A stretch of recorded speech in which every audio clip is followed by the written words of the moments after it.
Hi friends, from last video lecture, we have seen the journal entries related to dissolution of partnership firm.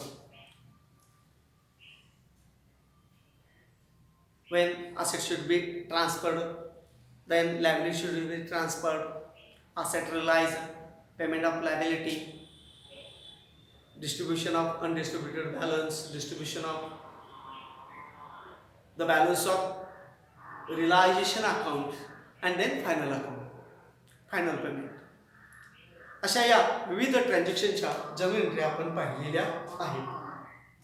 आजच्या video लेक्चरमध्ये आपल्याला डिसोल्युशन partnership फर्मचं ledger posting अभ्यासायचं आहे.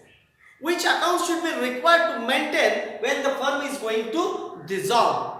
Which accounts are required? Which ledger accounts are required to maintain? Which ledger accounts are required to open when we are going to dissolve the firm? ज्यावेळी आपण firm बंद करत असतो त्यावेळी आपल्याला कोणकोणते लेजर अकाउंट ओपन करावे लागतील तो भाग आजच्या तासाला आपल्याला पाहायचा आहे. Firstly we have to require open realisation account.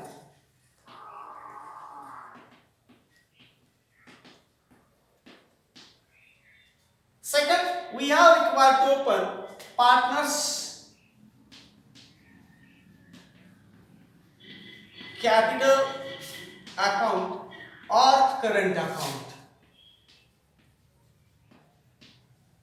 And third one is bank or cash account. These three accounts are required to open when we are going to dissolve the partnership firm, when we are going to solve the problem of dissolution of the partnership firm. पहिला realisation account open करायला पाहिजे, त्यानंतर partners capital account किंवा current account open करायला पाहिजे, आणि third one bank और cash account आपल्याला ओपन करायला पाहिजे. विच अकाउंट, हा अकाउंट कशाशी निगडित आहे, हा अकाउंट कशाशी निगडित आहे, हा अकाउंट कशाशी निगडित आहे, या अकाउंटवर आपल्याला कोणती इन्फॉर्मेशन लिहावी लागेल, या अकाउंटवर कोणती इन्फॉर्मेशन लिहावी लागेल, आणि या अकाउंटवर कोणती इन्फॉर्मेशन लिहावी लागेल. आज प्रथम आपण रियलायझेशन अकाउंटवर कोणती इन्फॉर्मेशन येते आणि रियलायझेशन अकाउंटचं स्ट्रक्चर कसं असतं तो भाग आज आपण पाहणार आहोत. Which information,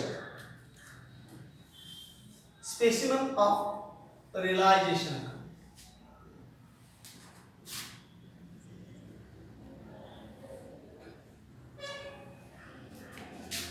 How it is to be drawn. Realization account. Debit, credit. Particular amount. Two columns here. Inner, outer. Particular amount. This is the structure of realization account. First entry, we have to transfer the assets from the balance sheet. Problem मध्ये जी balance sheet दिली असेल त्यातील पहिला asset आपल्याला transfer करावा लागतील, आणि त्या असेटचं ट्रान्सफरेशन रियलायझेशन अकाउंटच्या डेबिटला टू सनरी असेट या टायटल खाली घ्यायचं, टू सनरी असेट्स, आणि मग असेटची लिस्ट काय असेल ते प्रॉब्लेम मध्ये दिली असेल ती एक्सेप्ट कॅश. मग मशिनरी असेल, बिल्डिंग असेल,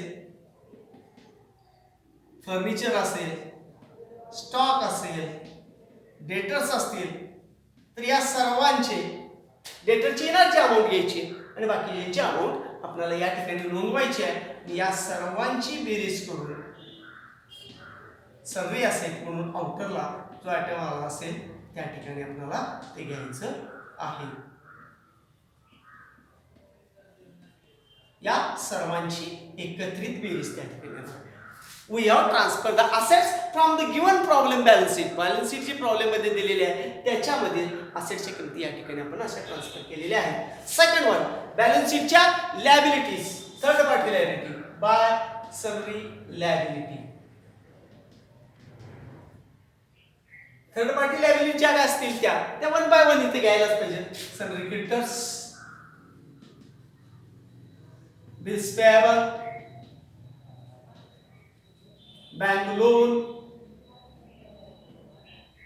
अशा पद्धतीनं ज्या काही लायबिलिटी असतील त्या या ठिकाणी घ्यायचे आपल्याला. या दिलेल्या लायबिलिटीची इनरला अमाऊंट घ्यायची आणि त्यांची बेरीज करून सनरी लायबिलिटीज या हेडिंग मध्ये टायटल मध्ये आपल्याला या ठिकाणी ते पोस्ट करायचं. ह्या दोन्ही पोस्टिंग आपला जो प्रॉब्लेम दिलेला आहे त्या प्रॉब्लेम मधील बॅलन्स शीटचेच इथं पोस्टिंग येणार आहे.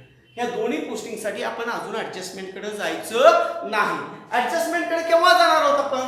When the asset should be realised. इतकं सगळं पोस्टिंग झाल्यानंतर जर आरडीडी दिला असेल तर बाय आरडीडी असेट साईडला डिटेल्स मधून आपण वजा केलेला असतो तो घ्यायचा आहे आपल्याला. आरडीडीचं पोस्टिंग झालं. त्यानंतर आपल्याला असेट रिलाइज झालेल्याची एंट्री ऍडजस्टमेंट मध्ये जायचं. Asset should be realised as under अशा पद्धतीने ऍडजस्टमेंट असणार आहे. त्या ठिकाणी आपण असेट रिलाइज झाले म्हणजे असेट आपण विकल्यानंतर आपल्याकडे पैसे आले म्हणून बाय कॅश और बँक अकाउंट. बाय कॅश और बँक अकाउंट कोणते कोणते असेटचे पैसे मिळाले त्या असेटची नावे इथे लिहिली पाहिजे. which assets should be realized mentioned here. कोणते कोणते असेट रिलाइज झाले बाय कॅश और बँक अकाउंट अमाऊंट आउटरला येणार आहे. पण कोण कोणते असेट फॉर एक्झाम्पल समजा स्टॉकचे पैसे मिळाले काय मिळाले असतील ते एवढे इथं. डेटरची मिळाली ते या ठिकाणी. फर्निचरचे मिळाले ज्याचे पैसे मिळाले ते असे या ठिकाणी आपल्याला घ्यावे लागतील आणि या तिन्हीची बेरीज करून बाय कॅश और बँकला या ठिकाणी आपल्याला घ्यावे लागेल. आता काही असेट विकले गेलेले नाहीयेत. काही असेट विकले गेलेले नाहीयेत. शिल्लक राहिलेत असेट तर शिल्लक राहिले असतील तर शिल्लक राहिलेल्या असेट पैकी एखादा असेट पार्टनरने घेतला असेल तर कोणी घेतलाय त्याची नोंद बाय पार्टनर्स कॅपिटल अकाउंट. हे पार्टनर्स कॅपिटल अकाउंट काय येणार आहे इथं तर याचं कारण आहे असेट टेकन. कंसात इथे लिहितो असेट टेकन. असेट त्या पार्टनरने घेतलेलं. हे का कॅश और bank asset realise. Asset realise हे असेट रिलाइज झालं. सगळी लायबिलिटी ट्रान्सफर आहे हे ट्रान्सफरचं हे ऍडजस्टमेंट मधून. एखाद्या पार्टनरला असेट घेतला असेल तर त्याच्याविषयीची हे असेट विकले असेट पार्टनरने घेतले त्यानंतर पैसे आपल्याकडे फर्मकडे आले मग आलेले पैसे आपण थर्ड पार्टी लायबिलिटी पेड करणार आहोत. पैसे दिले आपल्याकडे गेले टू कॅश और बँक आपण पैसे दिलेले कोणकोणत्या लायबिलिटीला दिले त्या लायबिलिटीची इथं नोंद केली पाहिजे. म्हणजे सनरी क्रेडिटर्स असतील कोणतीही लायबिलिटी राहत नाही. जेवढे दिले तेवढे घ्यायचे. सनरी क्रेडिटर्स दिले, बिल्स पेएबल दिलं, लोन दिलं, जे काय दिलं असेल ते या ठिकाणी आपल्याला घ्यायचं आहे. जेवढ्या लायबिलिटी पेड केल्या असतील तेवढ्या रकमेचं इनरला अमाऊंट नोंदणी करून आउटरला त्यानंतर त्याची बेरीज करून घ्यायचं आहे. यानंतर रिलायझेशन एक्सपेन्सेस पण पेड केले असतात आपण टू कॅश और बँक. हे कशासाठी realisation expenses. Realisation expenses outer. जर एखादी लायबिलिटी पेड केलेली न सांगता एखाद्या पार्टनरने घेतलेली सांगितली असेल तर त्याचं कॅपिटल अकाउंट आलं पाहिजे टू पार्टनर्स कॅपिटल अकाउंट. हे कशासाठी लायबिलिटी टेकन. लायबिलिटी टेकन अशाने हे या ठिकाणी येणार आहे. असं पोस्टिंग सगळं झाल्यानंतर मग आपल्याला हा अकाउंट काय करायचा आहे क्लोज करायचा आहे आणि आलेला बॅलन्स पार्टनर्स कॅपिटल अकाउंटवर काय करायचा आहे ट्रान्सफर करायचा आहे.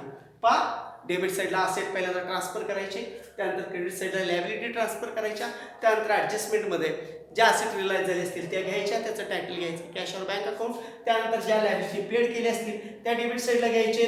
त्यानंतर रिलायझेशन एक्सपेन्सेस घ्यायचे आणि त्यानंतर एखाद्या पार्टनरने एखादी लायबिलिटी घेतली असेल तर त्याची नोंद करायची डेबिटला. एखाद्या पार्टनरने एखादा असेट घेतले असेल त्याची नोंद करायची क्रेडिटला. गमतीशीर बाब पहा रिलायझेशन अकाउंट तुम्ही पाहिला असेल तर तुमच्या लक्षात येईल बॅलन्स शीट मधले असेट डेबिट साईडला ऍडजस्टमेंटला असेट क्रेडिट साईडला. बॅलन्स शीट मधले असेट डेबिट साइडला, ऍडजस्टमेंट मधले असेट क्रेडिट साइडला. बॅलन्स शीट मधल्या लायबिलिटी क्रेडिट साइडला, ऍडजस्टमेंट मधल्या लायबिलिटी डेबिट साइडला. एकदा असेट डेबिट तर एकदा असेट क्रेडिट, एकदा लायबिलिटी क्रेडिट तर एकदा liability debit. Credit and debit परस्परांच्या विरुद्ध आहे. एकदा क्रेडिट केलं डेबिट केलं बॅलन्स संपला, एकदा डेबिट केलं एकदा क्रेडिट केला बॅलन्स संपला. We are going to close the business. आपण बिझनेस काय करावं, बंद करावं. म्हणजे कशाचंही नामोनिशन आपण राखणार नाही. पहिल्यांदा डेबिटला घेतलं की मग नंतर क्रेडिटला. आपण रेक्टिफिकेशन ऑफ एरर्स 11वी शिकलोय. पहा, डेबिटला चुकीत झालं असेल तर हातून लावा कुणीकडे, क्रेडिटला. हे डेबिटला आलंय घालून टाकायचं आहे, क्रेडिटला घ्यायचं. गेलं बघा, डेबिटला आलं क्रेडिटला गेलं, संपलं. क्रेडिटला आलं डेबिटला गेलं, विषय क्लोज. एकदा असेट डेबिटला घ्या त्यानंतर क्रेडिटला घ्या. पण असेट डेबिटला घेत असताना हे असेट बॅलन्स शीटची घ्यायचे आणि हे असेट ऍडजस्टमेंट मध्ये घ्यायचे. त्यानंतर लायबिलिटी क्रेडिटला घ्या, ह्या लायबिलिटी बॅलन्स शीट मधल्या घ्या. त्यानंतर डेबिटला घेत असताना ऍडजस्टमेंट मधल्या लायबिलिटी घ्या. अशा या पद्धतीने हा प्रॉब्लेम सोडवायचा आहे. एवढं सगळं पोस्टिंग झाल्यानंतर अकाउंट क्लोज करायचा. जो बॅलन्स येईल तो पार्टनर्स कॅपिटल अकाउंटवर काय करायचं आहे, आपल्याला ट्रान्सफर करायचा आहे. या ठिकाणी आज आपण थांबणार आहोत. उद्या आपण partners capital account and bank account याचं पोस्टिंग बघूया. धन्यवाद.